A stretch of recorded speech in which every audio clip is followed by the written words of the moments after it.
So in this video, I would like to discuss an important aspect of psychiatric nursing, therapeutic nurse-client relationship and therapeutic communication.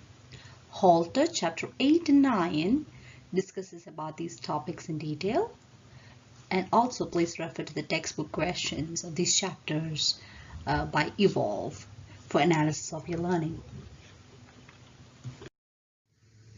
So what is a therapeutic relationship? Therapeutic relationship is an interaction between two people, a care receiver and a care giver. So here, caregiver is a nurse and the care receiver is the patient. And through this interaction, both the participants contributes to a climate of healing, growth promotion, and illness prevention. And how is a therapeutic relationship different from a social or an intimate relationship? Intimate relationships occur between people who have an emotional commitment to each other. Within intimate relationship, mutual needs are met. And a social relationship is a relationship that is primarily initiated for the purpose of friendship, socialization, enjoyment, or maybe an accomplishment of a task or a group project. Whereas in therapeutic relationship, the needs of the patient is ultimate. The needs of the patient are identified and explored in case of a therapeutic relationship. Therapeutic relationships are goal-directed. Then the nurse and the client decide together what the goal of the relationship will be. It creates a space where caring and healing occurs. And we establish clear boundaries for this relationship.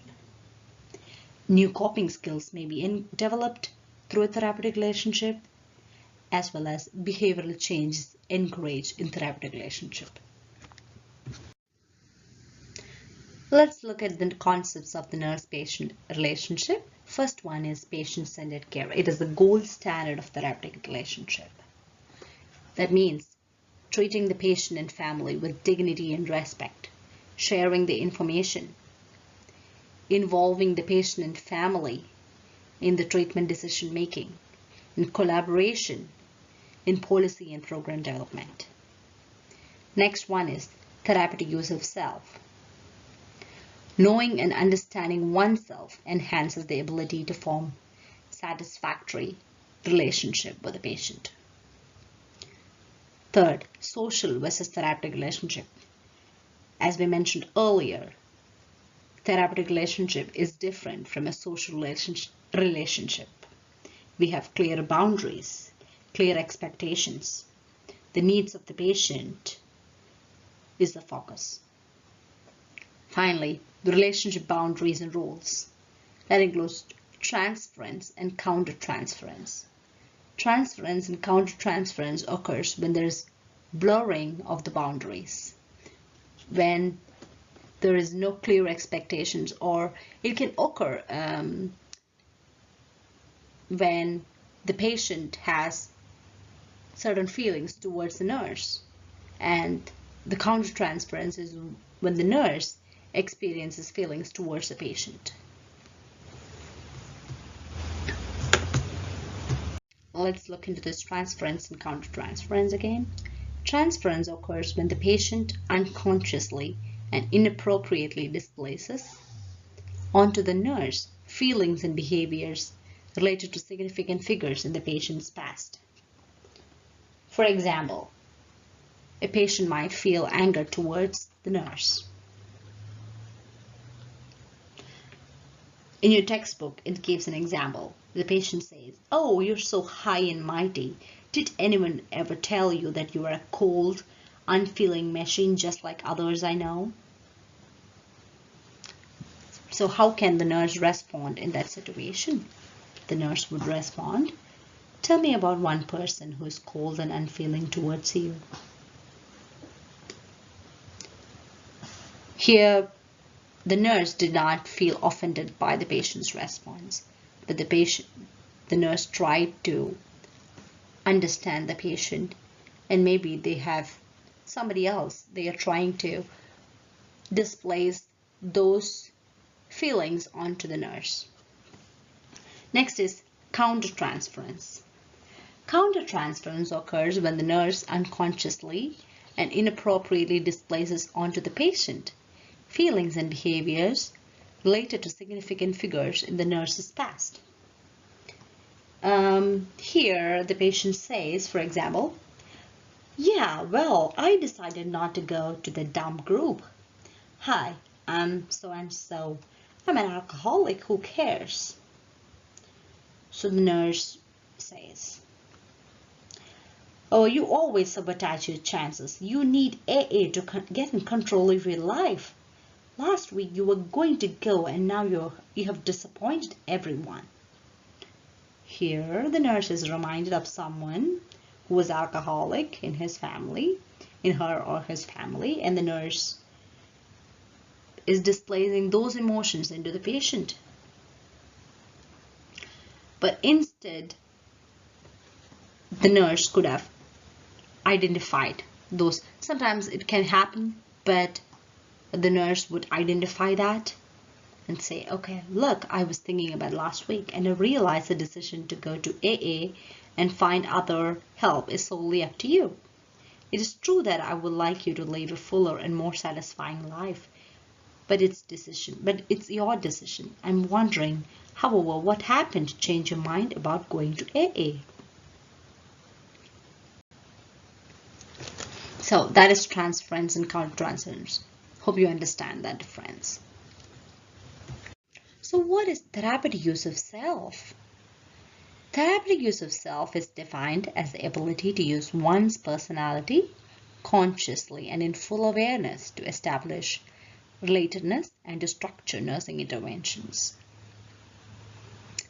That means understanding oneself fully and my attitudes, my beliefs, my values, my culture, and use those to establish a relationship with the patient and to develop nursing interventions appropriately to help the patient. And it requires a great deal of self-awareness and self-understanding. A combination of intellect and emotions. Understand what you know, try to develop more knowledge, reading, maybe you don't know something, get supervision, maybe collaboration with another staff, and using your emotions to help the patient. Now let's look at this model. It's called a Johari window model. It is a technique to help gain self-awareness. So the self represents each individual's unique pattern of values, attitudes, beliefs, behaviors, emotions, and needs. Self-awareness is the recognition of these aspects and understanding about their impact on the self and others. So the Johari window model will help us to increase our self-awareness. So there are two sides. On the x-axis is known by self and unknown by self. And on the y-axis, known by others and unknown by others. So when you make that, there are 4 columns: known by self, known by others. That is the open part. Everybody knows about you and what you know about yourself. Next part is known by others by unknown by self. That is a blind area. That's I know myself. I know a lot about me, but some areas I don't know. Maybe something you should tell me, or something your family can tell you that you are acting. When you get mad, you sometimes throw things and you don't know that you're showing that anger. Sometimes you're rolling your eyes. Sometimes you may curl your hair when you're anxious. Sometimes you may pick your skin. You may not be aware of that, but someone else notices that, and someone will tell you, "I notice that you're doing this. I notice that you stammer when you speak. I notice that you speak fast, that others are not able to get you." Those are the blind area. They're not known by self, but known by others. Next, coming to the bottom area, that is known by self but unknown by others. There is some part of me that I don't want to share to others. That's my hidden area. Okay? And next is the other part, the unknown area, which is unknown by others and unknown by self. Maybe some certain things, unconscious memories, or certain things you have repressed, and you don't know, it is not in your awareness all the time, and others have not noticed that either. That is unknown area. So to gain self-awareness, you need to make that open part big. So how can you make that open part big? If somebody shares the feedback, you get feedback from others, that you reduce the blind area. And when you share things with others, that open area becomes big. That is called self-disclosure. Some minimal amount of self-disclosure is required with some patients. It will help them to open up. But we need to know how much we can share and how much we cannot share with the patients. You will know as you deal with the patient, you will know, okay, certain things we can talk to patients, certain things we don't. Those are called self-disclosure. So when you enhance that open part, you will be able to help the patients better. That is Johari window model. Conditions essential to development of a therapeutic relationship. First one is rapport. It's the primary task in relationship development. It is based on acceptance, warmth, friendliness, a common interest, a sense of trust, a non-judgmental attitude. Ability to truly care for and about others is the core of rapport. That's the first one. Moving on to the next. Next one is trust. To trust one another, one must feel confidence in that person's presence, reliability, integrity, veracity, and sincere desire to provide assistance when required. Veracity means truthfulness. It requires time and patience. Demonstrate trustworthiness through nursing interventions that convey a sense of warmth and caring. Giving a glass of water or a napkin when required. Coming back and talking to the patient when you said, I'll come back in 10 minutes. Go back in 10 minutes and talk to the patient. And saying, I will not be coming for another 5 days. I will come and see you next week. If you're here, I'll come and talk to you. And if the patient asks you to find out something from the nurse, say, okay, I will come back and talk to you. Okay, go meet the patient and talk back. Meet the nurse and get back to the patient and talk to them. That develops a trust. Sometimes the patient might say, to keep a secret. In that case, the nursing student must be able to say, or nurse must be able to say, I cannot make that promise. It might be important for me to share it with other staff. That's how you develop trust with a patient. Clear boundaries, but develop trust with the patient. Important aspect. Next one is respect. Unconditional positive regard. There is no condition. Show respect. Believe in the dignity and worth of an individual, regardless of his or her unacceptable behavior. It serves to elevate feelings of self-worth and self-respect in the patient. Certain interventions. Calling the client by name and title if the client prefers. Spending the time with the client. Allowing sufficient time to answer client's questions and concerns. Promoting an atmosphere of privacy. Always being open and honest with the client. Taking client's ideas and preference and opinions into consideration when planning care. Understanding the motivation behind the client's behavior, regardless of how unacceptable it may seem. Respecting the patient. Next is genuineness. Nurses' ability to be open and honest and real in interactions with the client. The patient must feel the confidence to share things with you. Only if they feel that you are a genuine person with a family, and patient will feel that, okay, I can share some. May call for a degree of self-disclosure, but care must be taken when using self-disclosure. No address. Sometimes we don't disclose the last name. So the quality of humanness is revealed to the client. It creates a role for the client to model in similar situation.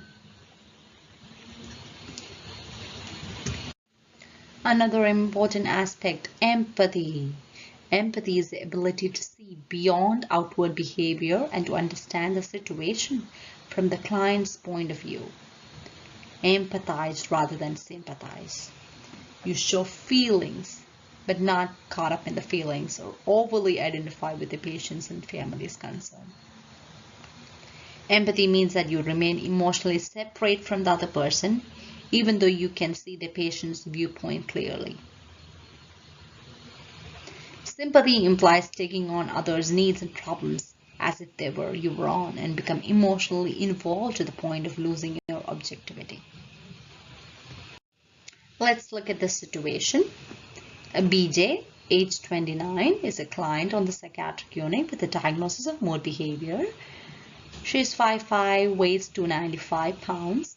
She has been overweight all her life. She is single, has no close friends, and has never had an intimate relationship with another person.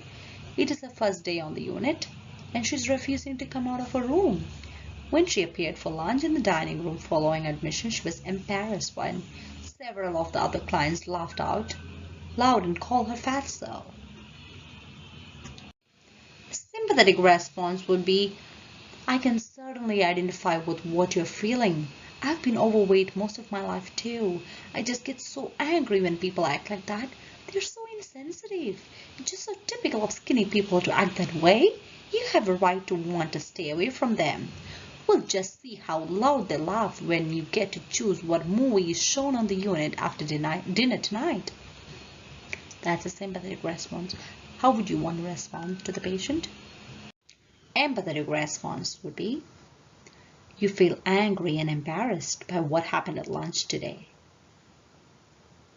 As tears fill BJ's eyes, nurses encourages her to cry if she feels like it. It's okay to cry and express her anger at the situation. She stays with BJ and does not dwell on her feelings about what happened. Instead, she focuses on BJ and what client perceives are her most immediate needs at this time. That's an empathetic response. So Hildegard Peplow identified 3 phases of nurse-patient relationship. She said there is orientation phase, working phase, and termination phase. We included another phase in the top, which is called pre-orientation phase, to know what things you need to bring before you introduce to the patient. So there is 4 phases when you say therapeutic relationship. There's a pre-orientation phase, working phase, and determination phase. So what happens in each of these phases? Pre-orientation phase. That is before meeting the patient. We have many thoughts and feelings. What if I say something wrong? What should I do? What if the patient cries? What if the patient threatened to commit suicide? What if the patient gave me a gift? What if the patient wanted physical contact with the nurse? What to do in that situation? Your Halter, table A3, gives you a beautiful response. So what do you do in each of these phases? So there's a pre-orientation phase. Maybe even before identifying the patient, you may read the chart of the patient, you talk to the nurses, how is the patient, or you even talk to the nursing aides, how does the patient respond? Did she eat? Does she have any specific needs right now that I can be able to meet? There's a pre-orientation phase before you interact with the patient. Next to the orientation phase. Orientation phase is where you say, oh, talk to the patient, create an atmosphere. Can I talk to you for a little bit? I might use maybe 20 to 30 minutes. I'm here as a nursing student. I want to learn about you and I want to talk to you. I want to help you in how much ever I can. and you discuss your confidentiality. We say that nothing that you share will be shared with others who are not in the care of yours. I mean, I will not share with my friends, or I will not share with my family. Whatever we discuss will be here within the unit, okay? Within the unit. And the contract that I will come back again on this time or this day, this place. And also will say, oh, by the end of the day, I will be gone.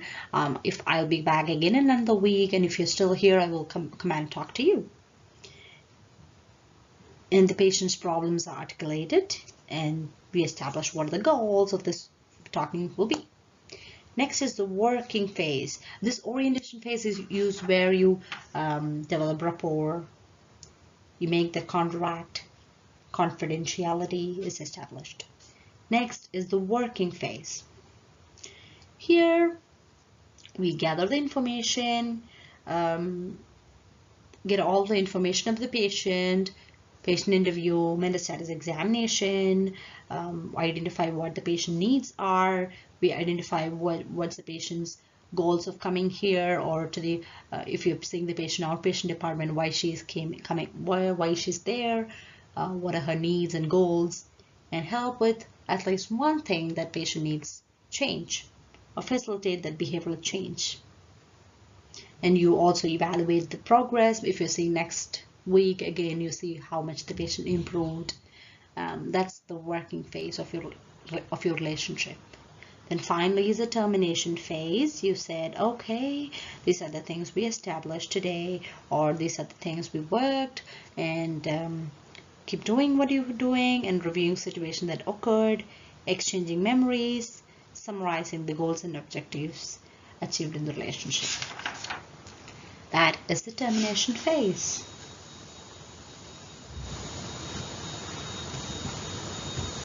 Next important concept, therapeutic communication. Therapeutic communication is goal-directed. It's a professional communication between the nurse and the patient. How the nurse interact with the patient.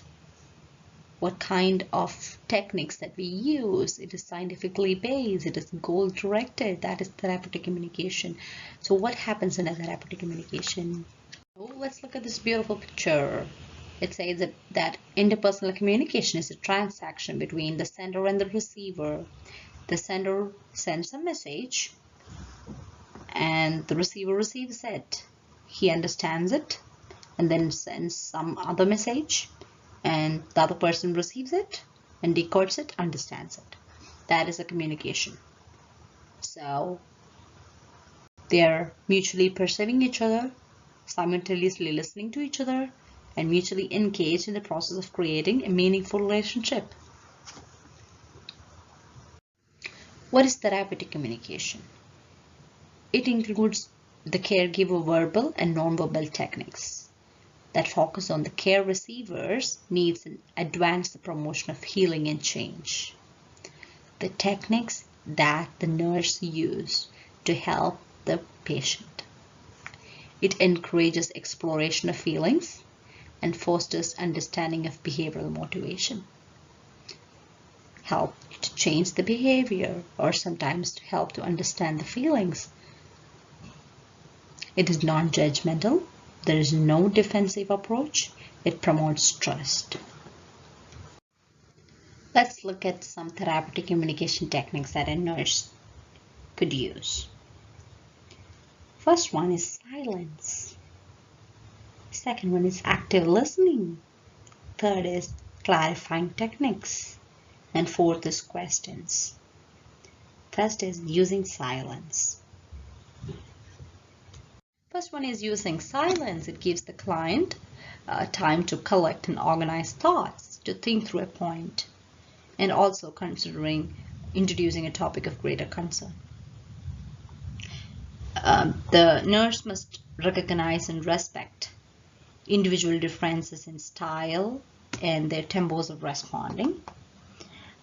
It gives an opportunity for the patients to share thoughts and feelings that would otherwise have been withheld.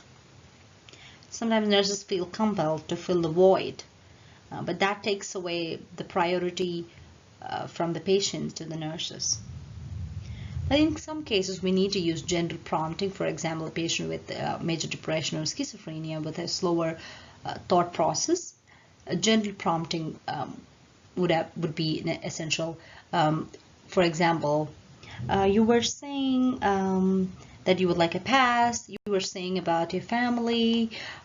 Something like that would introduce, break the silence and bring the patient back to conversation. Second technique is active listening. It is to be attentive to what the client is saying, both verbally and non-verbally. It creates a climate in which the patient feels he can communicate. It facilitates communication. An acronym can be used. It's called SOLER, which are the skills for active listening. SOLER. S stands for sit squarely facing the client. This gives a message that the nurse is there to listen and is interested in what the client has to say. O, observe an open posture. That is, a posture is considered open when you have arms and legs remain uncrossed. It suggests that the nurse is open to what the client is saying. L is lean towards the client. That means that you are involved in the conversation and is sincerely doing the effort to be attentive.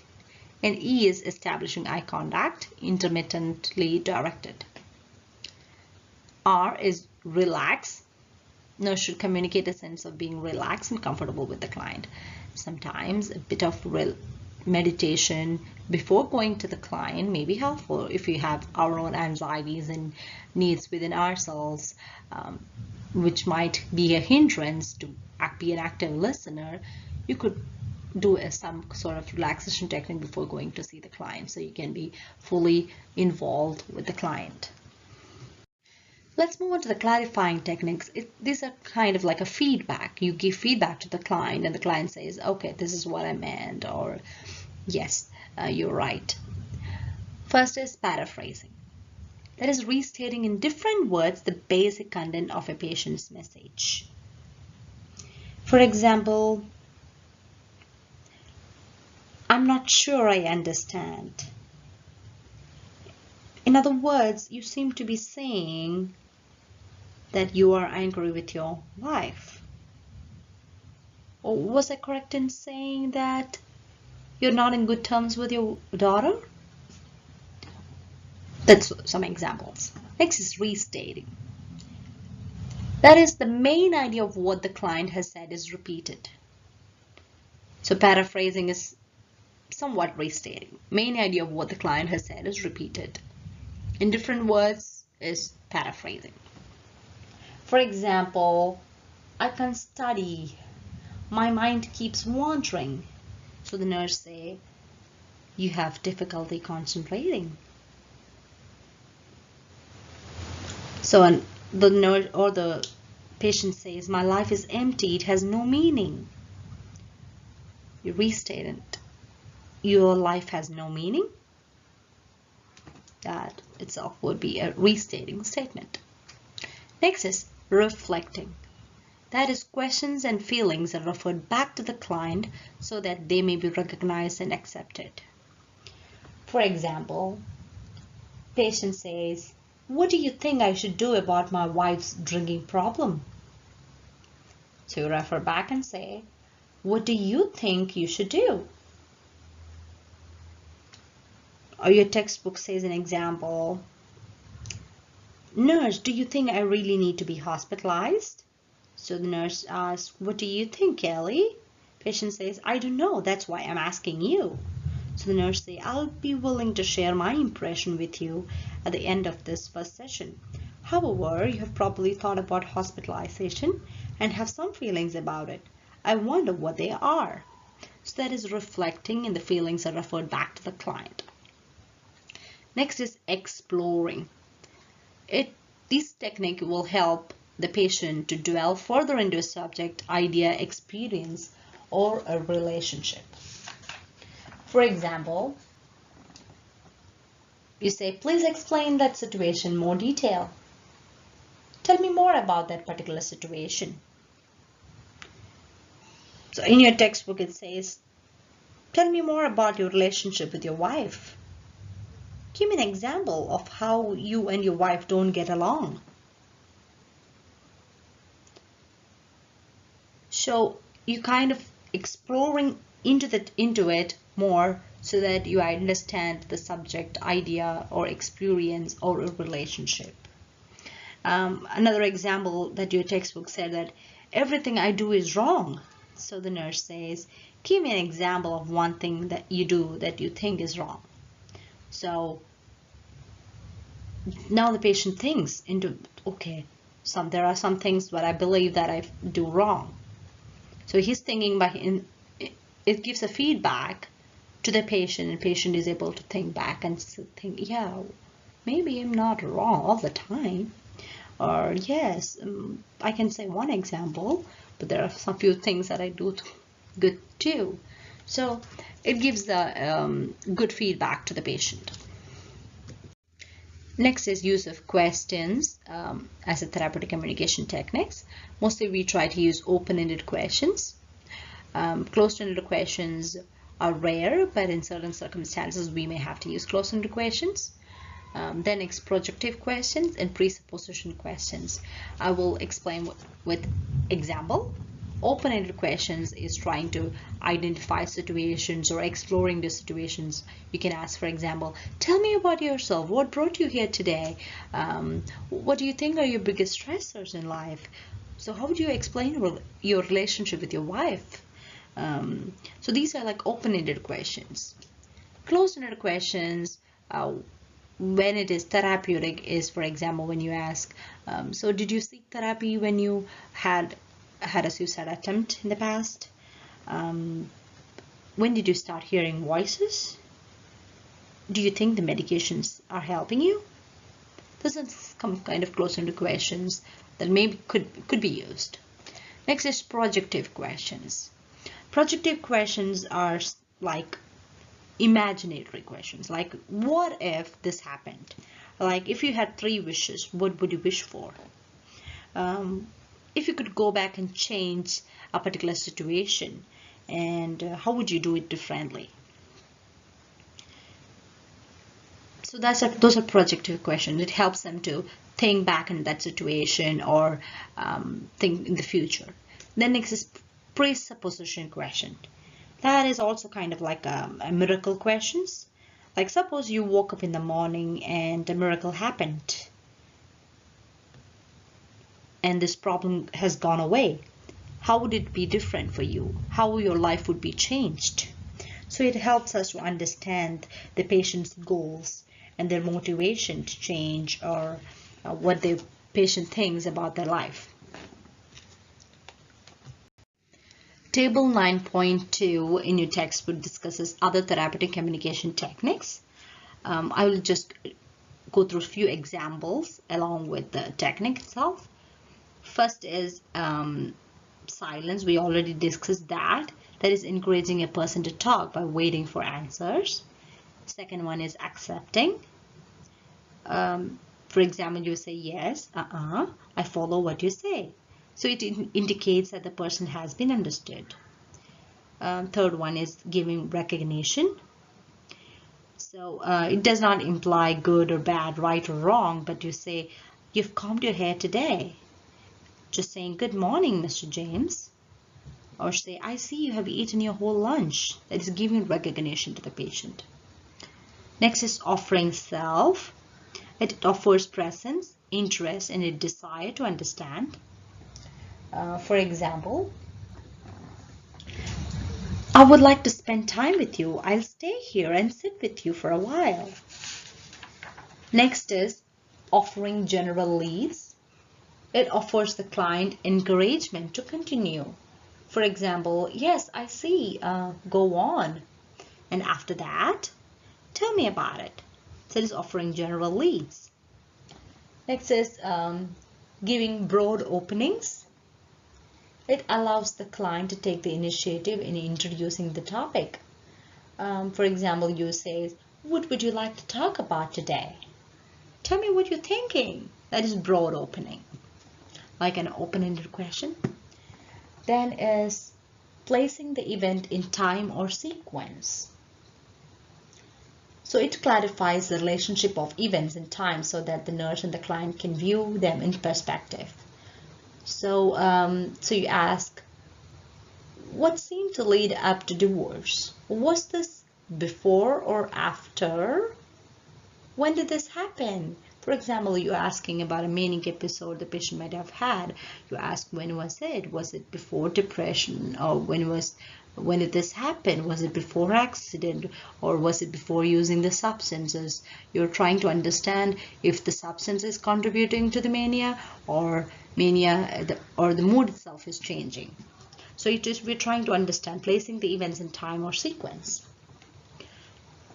Next is making observation. So it is verbalizing what is observed or perceived. For example, you appear tense. I notice you are pacing a lot. You appear nervous whenever someone enters the room. Next is encouraging description of perception. For example, if you feel the patient is experiencing hallucination, patient has having staring at something, or patient talking to someone which is not there, you ask the patient, okay, what do these voices seem to be saying? What is happening now? Tell me what is happening now. Are you hearing the voices again? What do the voices seem to be saying? So this will encourage the description of their perception. Next is encouraging comparison, asking the client to compare similarities and differences in ideas or experiences. For example, how does this compare with the time when you were at the army? What was your response the last time the situation occurred? Has this ever happened before? So it helps in encouraging the comparison. Next is restating. We already expressed what is restating. For example, again says, I can't sleep, I stay awake all night. So you say you have difficulty sleeping. Next, what this way is reflecting. Again, asking the patient, what do you think you should do, is reflecting. Next is focusing. That means taking notice of a single idea or even a single word. It concentrates attention on a single point. This point you're making about leaving school seems worth looking at more closely. You've mentioned many things. Let's go back to your thinking of ending it all. Tell me more about that. That helps you to focus on the specific idea or topic. Next, we said exploring. Like, would you describe it more fully? Could you tell me more about your relationship with your wife? That is exploring. And another is giving information. That is, my purpose for being here is this medication is for anxiety. This test will determine your TSH value. The TSH values require certain mental illnesses can affect, or the thyroid values may affect your mood. So this test will help us to assess if it is related to your thyroid values, or if it is really your depression, or the thyroid is contributing to depression. So that is giving more information. Next is seeking clarification. So again, I'm saying, I'm not sure I follow you. What would you say is the main point of what you just said? Give an example of a time you thought everyone hated you. That is seeking clarification. Next is presenting reality. So that is when, again, when you feel that the patient is having a voice, when hearing a voice or something, then you can say, oh, that was Dr. D'Souza, not a man from the mafia. Oh, that was the sound of a car backfiring. Your mother is not here, I'm a nurse. You say, I understand the voices seem real to you, but I do not hear any voices. There's no one else in the room but you and me. It helps the patient to that we are presenting the reality. We're not saying that the voice is not there, because the voice seems real to him. So we say that I do not hear it, but I understand the voice seems real to you. Or you can say you must feel frightened to hear the voice, but I do not hear any voices. Next is voicing doubt. That is, for example,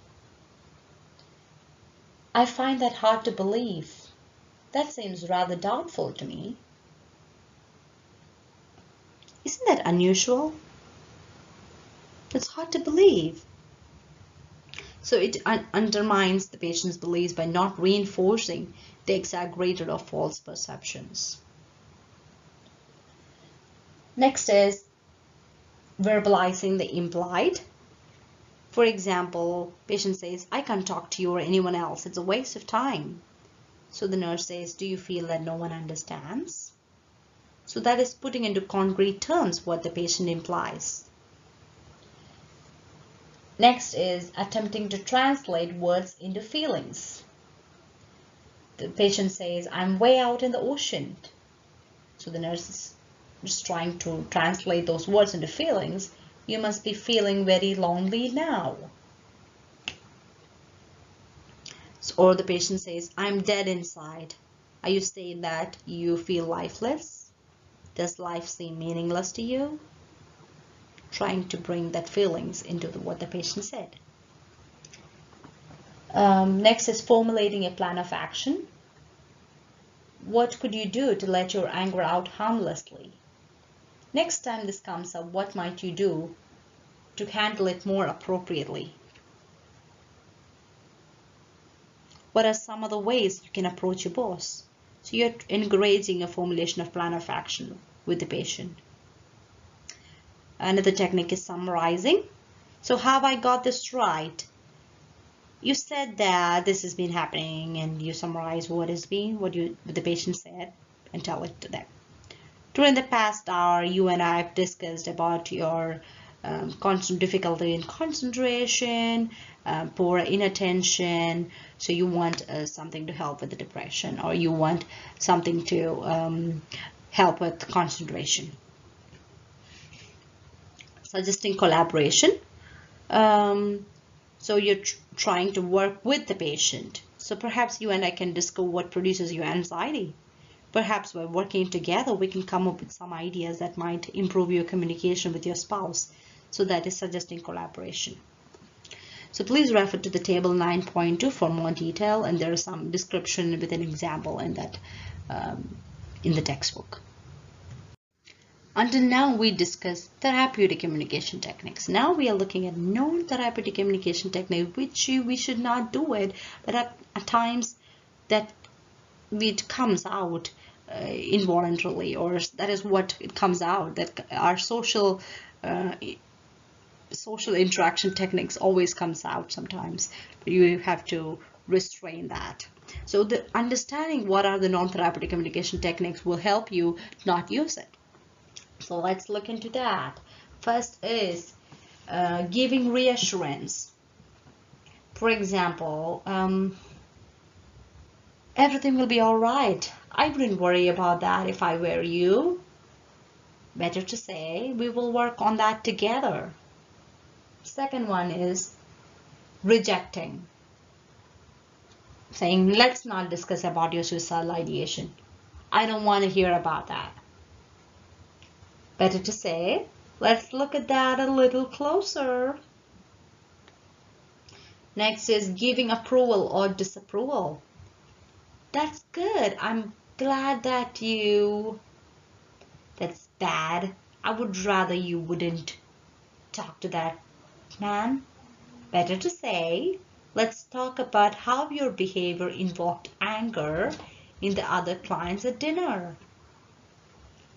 Next is agreeing or disagreeing. That's right, I agree.